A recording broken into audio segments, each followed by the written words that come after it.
अच्छा, आप लोगों ने कभी सोचा है कि नमाज जो है कभी हिंदी कभी उर्दू या फिर जो बंगाल में रहते हैं बंगाली में क्यों नहीं पढ़ते, या फिर जो महाराष्ट्र में रहते हैं मराठी में क्यों नहीं पढ़ते? अरे उर्दू में पढ़ लो, हिंदी में पढ़ लो, लेकिन नहीं पढ़ते। नमाज को अरबी में पढ़ते। नमाज का पहले मतलब सुनिए। मौलवी साहब, हम नमाज हिंदी या उर्दू में क्यों नहीं पढ़ते हैं?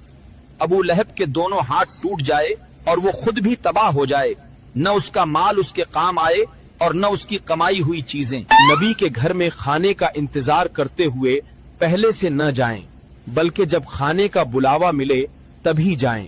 खाना खाने के बाद वहाँ देर तक न बैठें, बल्कि तुरंत वापस लौट जाएं। ऐ नबी, जिस चीज को अल्लाह ने आपके लिए हलाल ठहराया है उसे आप अपनी पत्नियों को प्रसन्न करने के लिए क्यों हराम करते हैं? वे ईमान वाले सफल हो जो अपनी शर्मगाहों की हिफाजत करते हैं, सिवाय अपनी बीवियों और लौंडियों के जो उनके कब्जे में हों।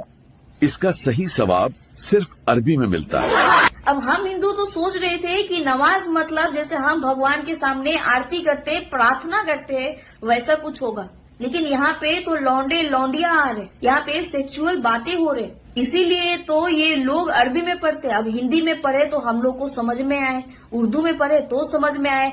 अब हमारा भगवान का कोई भी आरती हो, चाहे कोई भी कथा हो, वेद हो, पुराण हो, आरती हो, मंत्र हो, अगर हम बंगाल में रहते हैं तो बंगाली में पढ़ते हैं, अगर हम महाराष्ट्र में रहते हैं तो मराठी में पढ़ते हैं। मतलब कि भारत में जितने भी लैंग्वेज है हम उस लैंग्वेज में पढ़ सकते हैं, या फिर बाहर कंट्री के भी जो लैंग्वेज है हिंदी, इंग्लिश, जापानीज, हर लैंग्वेज में पढ़ सकते हैं। लोगों को समझा सकते हैं अपनी धर्म की खूबसूरती, अपनी सनातन धर्म की खूबसूरती। लेकिन इनको देखो, ये चाहे कहीं भी रह ले, ये लोग अरबी में ही पढ़ते हैं। क्यों?